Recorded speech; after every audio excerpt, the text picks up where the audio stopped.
एमिराती actor and voice artist Majid Al Falasi का 33 वर्ष की आयु में निधन हो गया। अल फलासी को पॉपुलर एनिमेटेड सीरीज फ्रीज में सबसे फनीएस्ट कैरेक्टर्स में से एक माने जाने वाले कैरेक्टर सईद की आइकॉनिक वॉइस ओवर के लिए जाना जाता था। उनकी असामयिक मृत्यु की खबर ने यूएई और उनके बाहर के प्रशंसकों को झकझोर कर रख दिया है और सोशल मीडिया पर लेट आर्टिस्ट के लिए श्रद्धांजलि दी जा रही है। कई लोगों ने अपनी संवेदना व्यक्त की और उनके जीवन और काम की सुखद यादें शेयर की। Private sector and federal government में काम करने वाले कर्मचारियों के लिए जॉब लॉस इंश्योरेंस की सदस्यता लेना अनिवार्य है, लेकिन अब एक अधिकारी ने पुष्टि की है कि जनवरी 2023 में लागू अनैच्छिक नुकसान रोजगार यानी इनवॉलेंटरी लॉस ऑफ एम्प्लॉयमेंट अर्थात ILOE स्कीम की सदस्यता लेने की free zone companies and semi government entities में काम करने वाले यूएई के कर्मचारियों के लिए भी सदस्यता अनिवार्य है। जो कर्मचारी 30 जून तक जॉब लॉस इंश्योरेंस स्कीम की सदस्यता नहीं लेते हैं, उन्हें 400 दिरहम के जुर्माने का सामना करना पड़ेगा। वहीं प्रीमियम का भुगतान करने में विफल रहने पर अतिरिक्त 200 दिरहम का जुर्माना लगाया जाएगा। यूएई के ऑनलाइन सिक्योरिटी टास्क फोर्स ने साइबर हमलों के खतरों के खिलाफ पब्लिक एंड प्राइवेट सेक्टर को हाई अलर्ट पर रहने का आग्रह किया है।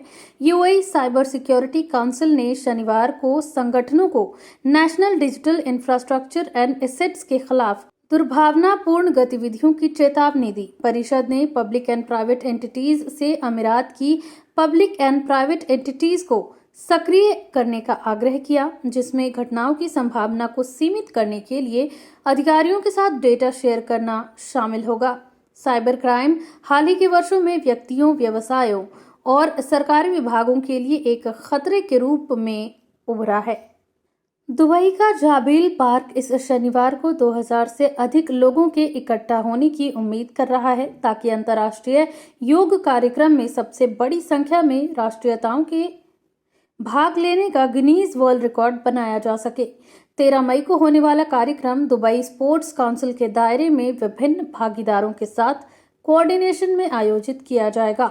अच्छे स्वास्थ्य और कल्याण की खोज में दुनिया को एकजुट करने के उद्देश्य से दुबई फ्रेम एम्फीथिएटर के जाबील पार्क में आयोजित होने वाले मुख्य कार्यक्रम के लिए गतिविधियों की रूपरेखा तैयार की गई है। सऊदी अरब और यूएई समेत कई खाड़ी देशों में जल्द भारत की बनाई ट्रेन दौड़ सकती है। इस परियोजना को लेकर अमेरिका, भारत, सऊदी अरब और संयुक्त अरब अमीरात के नेशनल सिक्योरिटी एडवाइजर्स के बीच एक बैठक भी हुई। बताया जा रहा है कि भारत के national security adviser Ajit Doval भी इसी बैठक का हिस्सा बनने के लिए सऊदी अरब गए हैं। मीडिया रिपोर्ट्स के अनुसार बैठक में डोभाल साउथ एशिया में भारतीय उपमहाद्वीप को पश्चिम एशिया से जोड़ने वाले बड़े क्षेत्र में रेलवे, समुद्री और सड़क संपर्क बनाने के लिए बड़े पैमाने पर ज्वाइंट प्रोजेक्ट की ब्रॉड आउटलाइन पर चर्चा कर सकते हैं। यूएई ने 115 टन से अधिक मेडिकल एंड फूड सप्लाईज ले जाने वाले सूडानी लोगों की सहायता के लिए 3 सहायता विमान भेजे। सूडान में चोटों के ट्रीटमेंट एंड इमरजेंसी सर्जरी करने के लिए 100 टन अर्जेंट मेडिकल सप्लाईज और आवश्यक दवाएं लेकर पोर्ट सूडान एयरपोर्ट पर 2 विमान पहुंचे।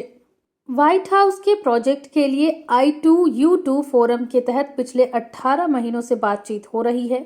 इस फोरम में अमेरिका, इजराइल, भारत और यूएई शामिल है। ये फोरम मिडिल ईस्ट में इंफ्रास्ट्रक्चर प्रोजेक्ट की रणनीति तय करने के लिए 2021 में बनाया गया था। फोरम में शामिल एक इजरायली अधिकारी ने एक्सियस को बताया कि महीनों से हो रही बातचीत में किसी देश ने चीन का नाम नहीं लिया, लेकिन ये चीन को लेकर बनाया जा रहा है, ये सब जानते हैं। मिडिल ईस्ट में चीन के असर को कम करने के लिए इस प्रोजेक्ट का आइडिया भी इजराइल ने दिया था। भारत के इंफ्रास्ट्रक्चर प्रोजेक्ट में एक्सपर्टीज को देखते हुए इसमें शामिल किया गया है। ईरान ने पिछले 10 दिनों में हर 6 घंटों में एक व्यक्ति को फांसी पर लटकाया है। इसका खुलासा ईरान ह्यूमन राइट्स यानी IHR की रिपोर्ट में किया गया है। इसमें बताया गया है कि ईरान में पिछले 10 दिनों में 42 लोगों को फांसी दी जा चुकी है। मौत की सजा पाने वाले लोगों में ज्यादातर अल्पसंख्यक बलूच समुदाय के लोग हैं। 2 दिन पहले ही ईरान और स्वीडन की दोहरी नागरिकता वाले व्यक्ति हबीब फराजुल्लाह छाप को फांसी पर लटकाया गया था। इस पर आतंकवाद के आरोप थे। रिपोर्ट्स के मुताबिक ईरान ने 2020 में इसे स्वीडन से किडनैप किया था।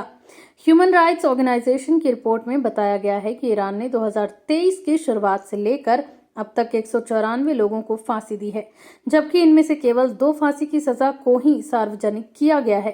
ज्यादातर मामलों में मौत की सजा पाने वाले लोगों पर ड्रग्स के मामलों से जुड़े आरोप थे।